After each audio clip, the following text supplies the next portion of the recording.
Hello everyone, good morning. তো সকাল সকাল বেরিয়ে পড়েছিলাম মায়াপুরে। তো মায়াপুর নবদ্বীপ দু জায়গায় ঘোরা ছিল। তো স্টেশনে এত ভিড় হয়েছে, সেদিন মঙ্গলবার ছিল, জানি না কেন ভিড় হয়েছিল, প্রচুর প্রচুর ভিড় হয়েছিল। তো ওই দিনে আমরা সবাই ঘুরতে বেরিয়ে গেছিলাম, দেখতেই পাচ্ছ কতটা ভিড় হয়েছে। তারপর আমরা এখান থেকে স্টেশনের বাইরে গিয়ে আমরা কিছু খাওয়া দাওয়া করলাম। খাওয়া দাওয়া করার পর ওখান থেকে একটা টোটো রিজার্ভ করলাম, করে সোজা চলে গেলাম গঙ্গার ঘাটে, যেখান থেকে আমরা নবদ্বীপের লঞ্চ ধরবো বা নৌকা ধরবো। সেখান থেকে আমরা 3 টাকা করে টিকিট কেটে আমরা কি করলাম, লঞ্চের দিকে চলে গেলাম। এখানে লঞ্চ আসেনি, এখানে ছিল নৌকা, বিশাল বড় নৌকা ছিল, যার মধ্যে তোমার বাইক সাইকেল সব উঠে গেছিলো, প্রচুর লোক হয়েছিল। তো আমরা এতে করে চলে যাব সোজা ওপারে নবদ্বীপ ঘাটে। তো দেখতেই পাচ্ছ ওই যে ঘাটটা দেখা যাচ্ছে, ওখানেও দেখি প্রচুর ভিড় হয়েছে। তো ওখান থেকে আমরা সোজা করবো, একটা টোটো নেব, টোটো রিজার্ভ করব, যাতে রিজার্ভ করে আমরা চারিদিকে ঘুরতে পারি এবং আমরা যেতে পারি। এবং প্রচুর ভিড় হয়েছিল, প্রচুর ভিড়। তারপরে মাসিরা সেখানে সব তিলক লাগাচ্ছিল। তো এই টোটোটা আমরা বুক করেছিলাম, মানে রিজার্ভ করে নিয়েছিলাম। তো 450 টাকা বলছিল, তো আমরা 400 টাকায় বার্গেনিং করে আসলাম। আমি জানি না এখানে কত কি নেয়, কারণ আমার এই নবদ্বীপ ফার্স্ট টাইম আসা। তো যারা যারা এসছো তারা কমেন্ট অবশ্যই জানিও তাদের কত কি নিয়েছে। হয়তো আমার মনে হয়েছে একটু বেশিই নিয়েছে। তারপর আমরা এখান থেকে সোজা চলে গেছিলাম রাধারানী মন্দিরে। তো রাধারানী মন্দিরে গিয়ে ঘুরলাম, বেশ ভালোই লাগলো। নবদ্বীপে তো ফার্স্ট টাইম, আমাদের সবারই ফার্স্ট টাইম এসে, কেন আমরা মায়াপুরে একবার এসেছিলাম। তো তাড়াহুড়ো করে আমরা ওখান থেকে বেরিয়ে গেছিলাম, বেশি ঘোরাও হয়নি ঠিক মতন। তো নবদ্বীপে আমাদের ফার্স্ট টাইম। তো রাধারানী মন্দিরে গেলাম, এখানে খুব ভালো লাগলো মন্দিরটা বেশ। এখানে শ্রীকৃষ্ণের মূর্তি টুর্তি অনেক কিছুই ছিল। তারপরে বাইরে ওই রাধারানী মন্দিরে ওখানে অনেক কিছু বিক্রি হচ্ছিলো, যেগুলো তোমরা কিনতেও পারো। তো ওখান থেকে একটা বৃন্দাবন, মানে যেখানে গুপ্ত বৃন্দাবনে আমরা ঢুকলাম 10 টাকা করে টিকিট কেটে। তো গুপ্ত বৃন্দাবনও বেশ খুব সুন্দর, ভিতরটা খুব অন্ধকার, একটু গান টান বাজছিল এবং প্রত্যেকটা মিউজিয়াম টাইপের করা ছিল, যেখানে কৃষ্ণ ঠাকুরের জন্ম থেকে শুরু করে এবং কারাদণ্ডে থেকে শুরু করে কি হয়েছিল না হয়েছিল সবটা এখানে কোনো দেওয়া রয়েছে। খুবই একটা সুন্দর, একটা মানে পিসফুল জায়গা, যাকে দেখলে মানে তোমার একটা গায়ে কাঁটা দিয়ে উঠবে। প্রত্যেকটা জিনিস একটা এমনভাবে কাঁচের মিউজিয়াম করা রয়েছে, বেশ ভালো লাগছিলো, খুব সুন্দর। তো সবারই ভালো লাগছিলো। মাসি টাসি বলছিলো যে নবদ্বীপে তো দেখছি বেশ ভালোই ঘোরার জায়গা আছে, আমরা তো কোনোদিন ঘুরতে আসিনি। তারপরে আমরা ওখান থেকে আরেকটি মন্দিরে চলে গেলাম। তো এখান থেকে সোজা এই মন্দিরটায় গেলাম, এটা রাধা কৃষ্ণেরই মন্দির ছিল।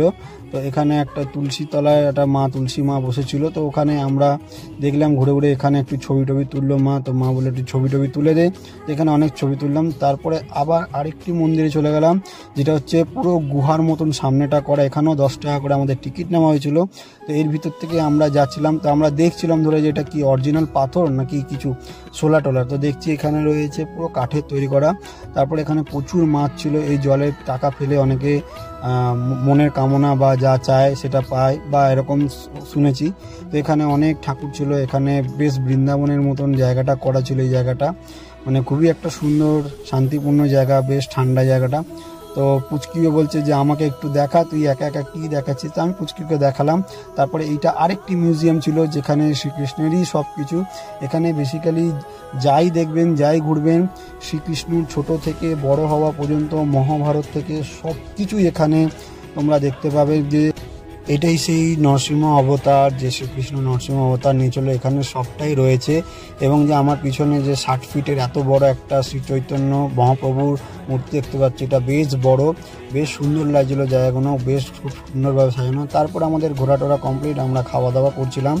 এখান থেকে আমরা খাওয়া দাওয়া করে আমরা ওই যে মায়াপুরের ঘাটটা দেখা যাচ্ছে, ওখান থেকেও 10 টাকা করে টিকিট। তো এখান থেকে আমরা ঘাটের দিকে চলে যাচ্ছিলাম, গঙ্গা ঘাটের দিকে।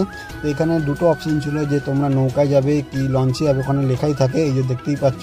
তো আমরা লঞ্চে যাবারই এটা করলাম, মানে বড় জাহাজ যেটা হয়, ওই যে জাহাজটা দেখতে পাচ্ছ আসছে। তারপরে যে ওই যে ছায়াতে যে মায়াপুরের মন্দিরটা, তো আমরা কি করেছি, ওতে করেই আমরা চলে গেছি মায়াপুরে ঘুরতে, কারণ ওইটা থেকে নাকি খুব সামনে হয় আর নৌকা থেকে একটু ঘুরে যেতে হয়। তো আমরা ওটা করেই চলে গেছি। তো আমরা ওখান থেকে নেমে গেলাম, ভালোই লাগলো বেশ।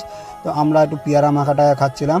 তারপর ওখান থেকেও আমরা টোটো নিলাম, মা বাবা বলছিল যে একটু টোটো নিলে ভালো হয়তো। দেখা যাচ্ছে সেই মায়াপুরে প্রথমেই আমরা ওখান থেকে ঢুকে গেলাম। গেট থেকে ঢুকেই আমরা ভেবেছিলাম যে আগে একটু ভোগ খাওয়ার চেষ্টা করবো, কারণ আমরা আগের বছর এসেছিলাম কোনো ভোগ তো পাইনি। তো আমরা কি করলাম, ওখান থেকে একটা ভোগের টিকিট নিয়ে নিলাম, যেটা হচ্ছে 50 টাকা করে আমাদের পড়লো, কারণ বাকি 70, 80 যেগুলো ছিল সেগুলো সব শেষ হয়ে গেছে। তো ওখান থেকে নিয়ে আমরা চলে গেলাম সেই ভোগের খেতে, মহাপ্রভুর মহাভোগের খেতে। তো ওখান থেকে চলে গেলাম সোজা লাইন দিয়ে। তো বেশ লাইন ছিল, আর যেখানে আমরা বসেছিলাম সেখানে আমি তো ফার্স্ট টাইম ঢুকেছি, মানে আমরা সবাই ফার্স্ট টাইম ঢুকেছি, কিন্তু বেশ বড় ছিল জায়গাটা, খুবই ভালো লাগছিল। তো আমাদের সাথে সাথেই আমাদের সব কিছু প্লেট যা হোক যা দেওয়ার দিয়ে দিয়েছে। পুচকি আমার পাশেই বসেছিল, আমাদের এক এক করে সব প্লেট, থালা, গ্লাস সবটাই দিয়ে দিয়েছিল। তারপরে দেখছিলাম যে প্রচুর লোক, মানে এত লোক আমরা হয়তো ইউটিউবে দেখেছি বা কোথাও দেখেছি, কিন্তু এখন ফার্স্ট টাইম। তো প্রথমেই চলে আসলো আমাদের কাছে খিচুড়িটা বেশ সুন্দর লাগছিল দেখতে, বেশ ভালোও ছিল, টেস্টও ছিল।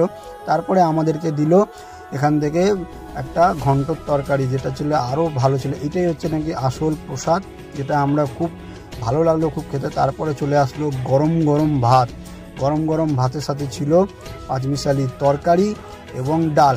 তো পাঁচমিশালি তরকারির মধ্যে ছিল একটু পনির ছিল। তো আমাদের খাওয়া দাওয়া এখান থেকে কমপ্লিট করে এবার সবাই চলে গেলাম একটু ঘুরতে। তো মাটা সবাই বলছিল যে একটু বিশ্রাম নিই, তো দেখি গিয়ে শুয়ে পড়েছে বিশ্রামে। এখানে সবাই দেখি শুয়ে রয়েছে, এখানে বিশ্রাম করছে, বেশ ছায়া জায়গা ছিল। তারপরে একটা বেশ বড় একটা বাহুবলী ষাঁড় দেখতে পারলাম বেশ। তারপরে ওখান থেকে শুয়ে চলে গেলাম গোশালায়। তো গোশালায় ঘুরে আমরা সবটাই দেখলাম। গোশালায় আগেরবারও এসেছিলাম, তো গোশালায় বেশ ভালো লাগছিলো। তো গোশালায় আমরা প্রায় আসি, কারণ সবাই এখানে আসে, বেশ ভালো লাগে। গোশালায় বিভিন্ন রকমের গরু দেখা যায়, এবং প্রত্যেকটা মানে গরুগুলো আলাদা ধরনের। তারপরে আমরা ওখান থেকে ঘোরাটোরা কমপ্লিট করে এখানে এসে আমরা একটু ছবি তুললাম, বিকাল হয়ে গেছিলো। তারপর ভেবেছিলাম যে আর ঘোরা সেরকম নেই। তো চলো দেখা হবে নেক্সট ব্লগে। Tata, bye bye, follow.